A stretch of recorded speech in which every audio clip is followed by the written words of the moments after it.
या पीडित महिलेची तक्रार अशी आहे की हा जो सोकॉल्ड महाराज आहे हा सोशल मीडियाच्या मार्फत याची माहिती प्राप्त झाल्यानंतर त्याच्या संपर्कात आल्यावरती 2023 मध्ये त्याने पुण्यामध्ये मांजरी या ठिकाणी सर्वप्रथम तिच्यावरती चुकीच्या पद्धतीने अत्याचार केला।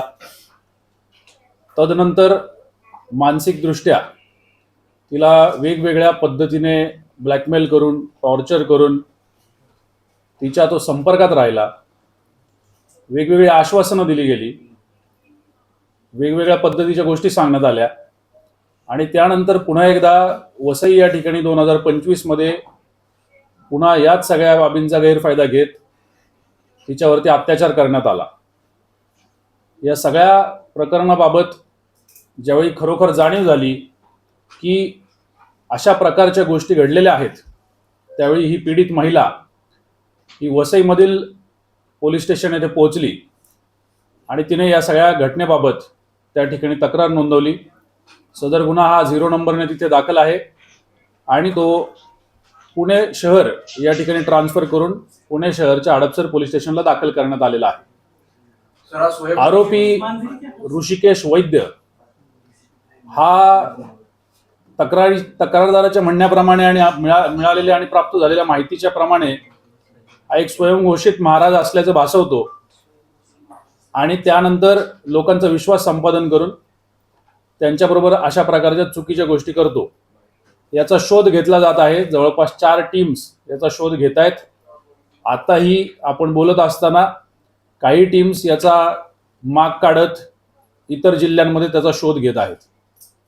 सर, फिर्यादीमध्ये जे म्हटलं गेलंय की मी कोणाचा तरी अवतार आहे, तर फिर्यादीने कोणाचा अवतार आहे असं सांगितलं तर महाराज संबंधित आरोपी ऋषिकेश वैद्य हा या पीडितेच्या म्हणण्याप्रमाणे मी महादेवाचा भक्त आहे आणि त्याचा अंश आहे आणि अशा पद्धतीने माझ्यामध्ये तुम्ही विश्वास ठेवू शकता याबाबत उल्लेख आहे। त्यांनी त्या पद्धतीने या सगळ्या भूलथापा करण्यासाठी अशा पद्धतीने भाविकांच्या भावनांचा वापर केलेला आहे।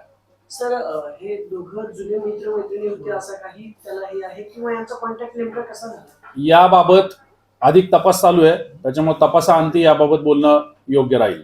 किती वर्ष संपर्कात होते काय याच्याबाबत काय माहिती सर? साधारणपणे 2023 पासून ही गोष्ट चालू आहे आणि 2026 मध्ये या सगळ्या गोष्टींच्या बाबतचा जो उलगडा झालाय त्यानंतर हा गुन्हा दाखल करण्यात आलेला आहे।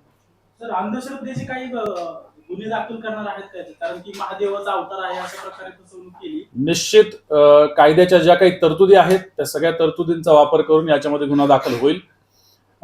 किंबहुना याच्यामध्ये गुन्हा दाखल आहे त्याच्यामध्ये या तरतुदींचा सुद्धा समावेश करण्याची बाब ही करण्यात आलेली आहे। साधारण ज्या सोशल मीडिया हँडलवरनं या सोकॉल्ड महाराजांनी सांगितलंय की हा गुन्हा जो आहे तो खोटा दाखल केलाय, त्याला साधारण 15,000 फॉलोअर दिसत आहेत। त्यामुळे नागरिकांना तुम्ही आवाहन करणार आहात का की या बाबांनी जर कोणी आणखी फसवणूक केली असेल तर त्यांनी समोर यावं?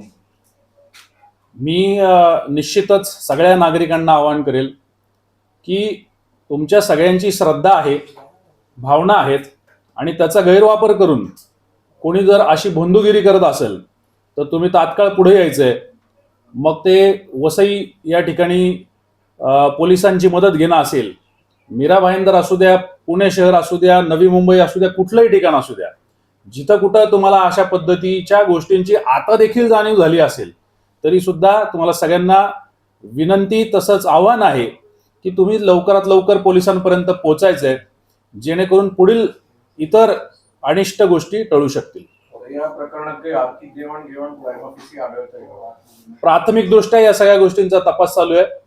मला असं वाटतं की अधिक तपास झाल्यानंतर त्याच्यावरती भाष्य करणे योग्य राहील। सर, महिलेनं गुरुबाबाचा जो आहे ऋषिकेश वैद्य त्याच्या विरोधात एफआयआर केली, पण आपल्या बेसिक मध्ये असं काही आले का अजून त्याच्यासोबत कोणी साथीदार आहे किंवा महिलेने? त्याचा तपास चालू आहे। मी आता ते बोलणं योग्य नाही। काही गोष्टी ज्या आहेत त्या कॉन्फिडेन्शियल आहेत, त्याची आता वाच्यता करणं योग्य ठरणार नाही। सर, महिलेला ब्लॅकमेल केलं म्हणताय तुम्ही, सर ऐकतो ब्लॅकमेल केलं असं म्हणताय, यामध्ये महिलेकडून काय पैसे वगैरे उकळलेले आहेत की फक्त एखाद्या व्यक्तीला ब्लॅकमेल करणं म्हणजे फक्त पैसेच उकळणं असं नसतं. तरी देखील आपल्या सगळ्यांच्या माहितीसाठी याच्यामध्ये इतर काय काय बाबी झालेल्या आहेत याच्याबाबत अधिक तपास चालू आहे आणि त्या तपासाअंती आपल्याला त्याची उत्तरं प्राप्त होतील. नितीन हिंदी रोल का? हिंदी